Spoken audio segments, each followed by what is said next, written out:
Some manual screwdrivers, both with a Phillips and for the slotted screw, and I'm going to demonstrate how those are used. Now what we have to do obviously first is know what kind of screw we're driving, whether you have a Phillips or one with just a slot in it. This one happens to be a Phillips.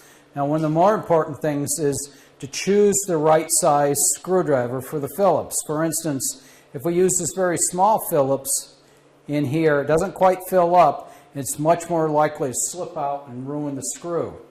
So what we want to do is choose the right screwdriver for the screw. Now this one fits like perfect.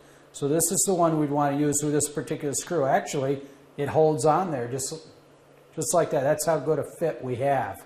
Whereas with a little guy, that's not going to stay on there very well at all. This falls off. So we just take this, put the screwdriver on, and then what you probably want to do is hold the screwdriver like in this area to keep it straight when you're screwing it. When you're screwing in, you've got to apply some axial force to it to actually get it in. So on any of these screws, if you can drill a pilot hole first, it helps, but it depends on what you're going into.